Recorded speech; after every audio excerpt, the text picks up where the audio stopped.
Hey friends, this is Mrs. Volfie from our half-acre homestead. We're out at the camp, and we've had a pretty eventful weekend. It was our wedding anniversary last week, 22 years. So this weekend we decided to buy ourselves a present. We got a canoe, and darned if Daddy didn't help me in and out of it. So I got to do something I never thought I'd be able to do again, which was go canoeing. So anyway, not a lot of eventful stuff going on this weekend. It's been pretty relaxing. But we're going to take you with us anyway. All right, here we go. And our new canoe. Isn't she pretty? We'll be out fishing this afternoon. We just had breakfast and we're at the camp. And Papa's taken the canoe for its virgin ride, and now we're going out. I'm going to put my camera in this Tupperware container just in case we tip the canoe, but I want to try and get some recording of us on the lake. All right, so we'll see you in a bit. See you in a bit. I'm canoeing. I didn't think I'd see it so, but I'm canoeing. Here we are.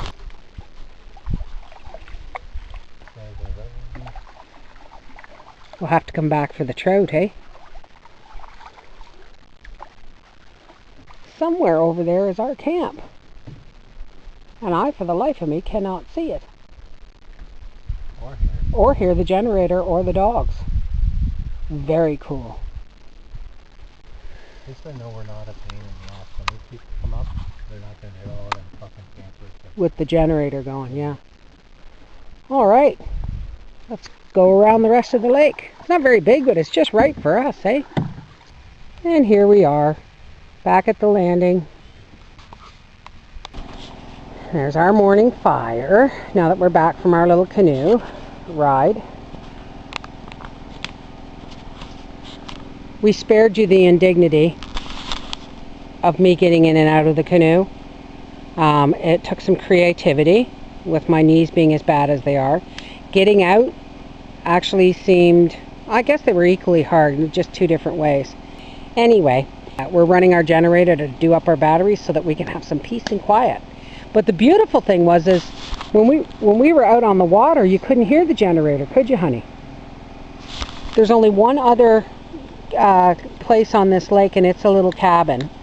And once we were halfway across, and it's a small lake, but once we were out there, you couldn't hear the generator. So I'm really, really happy about that. Papa's putting me up a clothesline. Careful. There, the bedding is out to air. I'm a mess. It's hot. The breeze is just starting. Volfie and I are going to go for a swim. But first, we're going to make dinner, okay? And we're going to do it over the open fire because cooking in this heat in the trailer is just absolutely ridiculous. Now, if you see a little bit of corn silk in here, that's fine. This is my big Dutch oven with some corn silk on the wire rack, and we've got a wire rack. And here we have, it would have been better if they were frozen, but here we have some of our organic hay-fed beef, but it's sausages this week. And we're just going to set these on the wire rack, like so. And then we're going to take some aluminum foil. Now, I know Cat's Cradle is going to cringe because I'm cooking and putting food against aluminum foil. But we're roughing it. So what we're going to do here first is we're going to take some sweet potatoes. We got 2 sweet potatoes. Here, let me move this. So here's our sweet potatoes, and I've put a bunch of cuts in it with the little paring knife, and I am just going to roll these in the foil, and I'm going to put them in the pan, and I'm just going to put the sausages around the edge of the rack there, and we'll set our sweet potatoes down there because they need to cook the most. And then I'm going to do the same that I did with the sweet potatoes with the corn, with one exception. Now yesterday, I'll tell you folks, I'm going to start carrying my camera wherever I go. Yesterday when I was in the store and I was buying this sweet corn, now where our where our grocery stores are, when you buy corn, they usually have a garbage bin right there so you can check your corn and husk it and shuck it and leave your shuckings behind. I'm going to put some butter on this one first. Anyway, there was a little old lady, and she had her mother with her, so she had to be about 50, and her mother had, and so she wasn't old, but her mother was, you know, snow white hair, and she had her daughter with her. So there was 3 generations of these little tiny Oriental ladies. And the middle lady, I would assume was the mother, held the corn to me and held the corn silk on the end, and she said, she touched my arm, she says, good diabetes, good diabetes.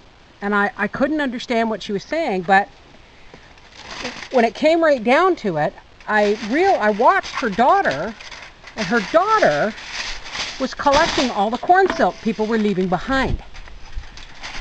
And I said, it's good for what? She said, diabetes. And I got it out of her. She's from Hong Kong, and apparently the story goes that her mother knew somebody long ago who lived to be over 104 years old. Now let's put this inside the pot here. She lived to be 104 years old, out of a dollar family, all because she made corn silk tea every day. She had diabetes. She started drinking corn silk tea. And I don't know if it's because there's sugar in the corn and maybe the silk is a neutralizer, or if it's just an old wives' tale. But this woman was dead serious. Take the corn silk. Can you hold that still? Take the corn. I'm getting eaten by bugs that big. Take the corn silk, dry it out, make a tea from it 2-3 times a day. And apparently it's good for whatever ails you. Now Volfie is going to put this on the fire, but before he does, we're going to make cowboy coffee. Okay, this is going to go on the fire too.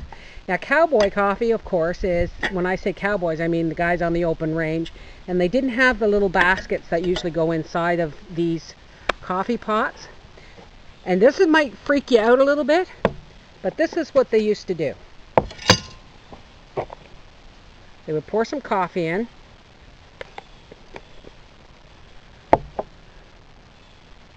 a little bit of salt, and I mean a pinch. Cuts the bitterness. And I don't have anything to do this in. Then they would take an egg. Yolk, white, shell, and all.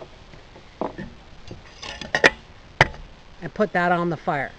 And what that does, apparently, is the egg. Remember when we made maple syrup? You put the egg in, and it takes all the impurities and floats it to the top or soaks it to the bottom. The egg, the shells, everything will take the coffee grounds and leave them on the bottom, and hopefully we'll have good coffee. If not, I'll be making a fresh pot with the basket. Anyway, let's go put this on the fire, and then Volfie and I are going swimming because it's really hot.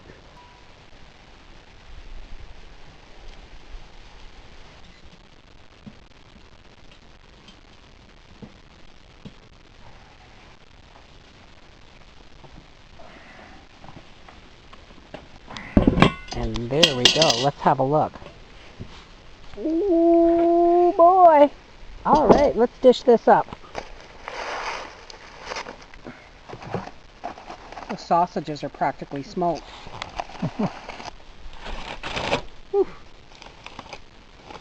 Ooh, nicely steamed. I'm just going to give us, ow! One each, and we'll put this back in the pot, just in the tin foil to stay warm. Let's see how our sweet potatoes are. Oh, I really need oven mitts. Oh, wow, they feel done. That one's well done. Are you still They're all well done.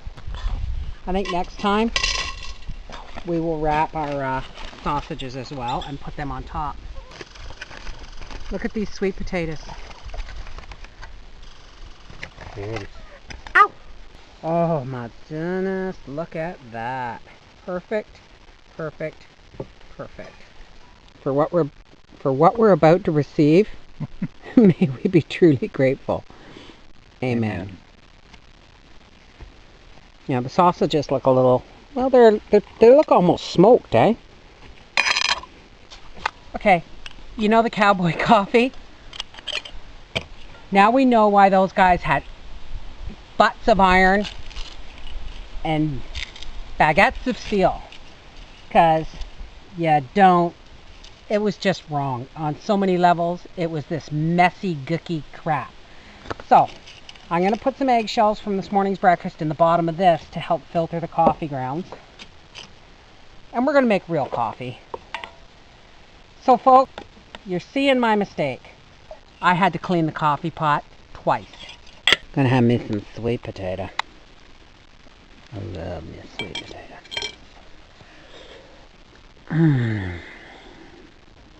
This is the Mrs. Volfie from our half-acre homestead saying, I just had a chipmunk at my feet, and the squirrels are driving my dogs nuts. So guess what Papa's doing after dinner?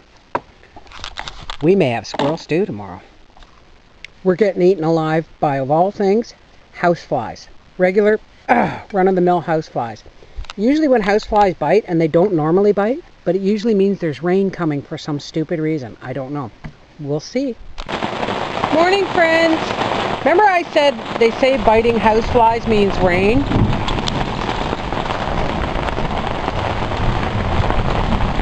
Papa's making coffee on the barbecue.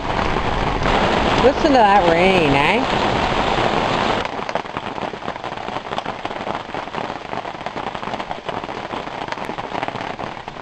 What you building, Papa? Grilled cheese. That's cool.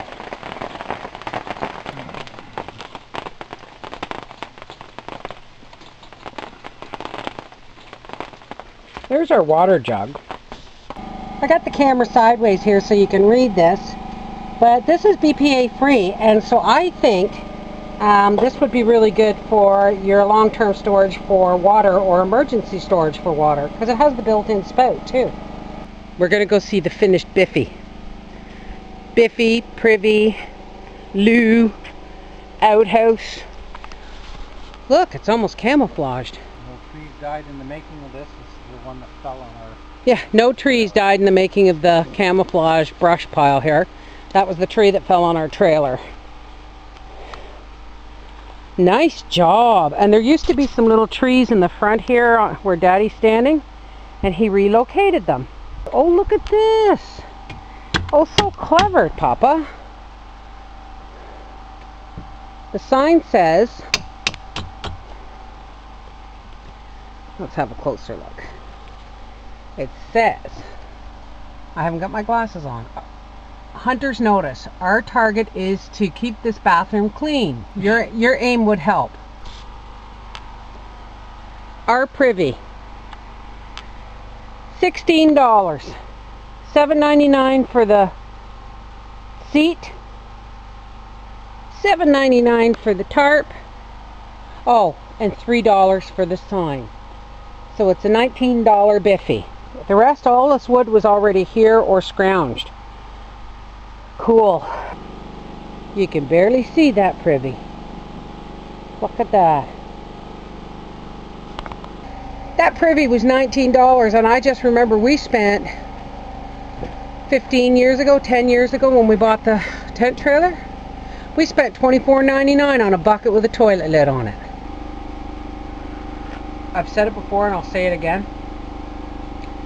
Perk coffee, especially over a fire, is so much better than drip coffee. I think it's because the water gets boiled before the coffee, it hits the coffee.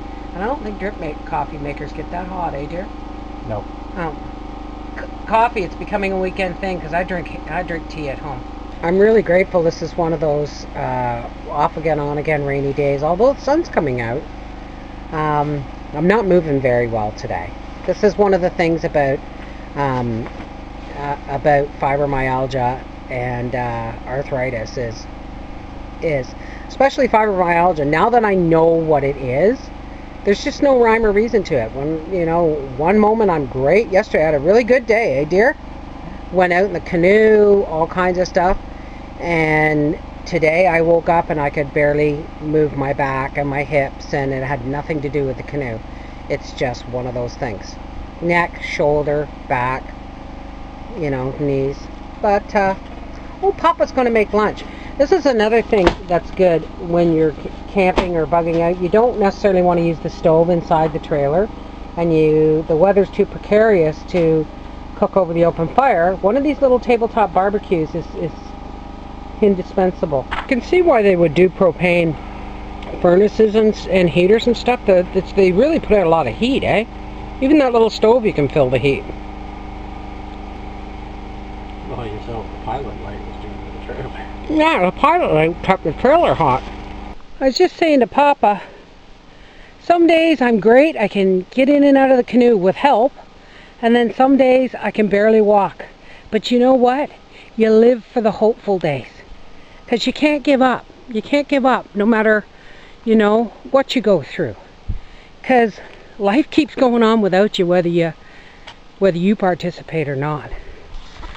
I'm going to go for a swim and see if I can loosen up my back. But look what I want to show you. Wild blueberries. They're very tasty. They're tiny, but they're tasty. Take care, everyone. I'm going to end the weekend on video here so that Papa and I can have the rest of the next 24 hours just for us. I'm going skinny dipping. Bye.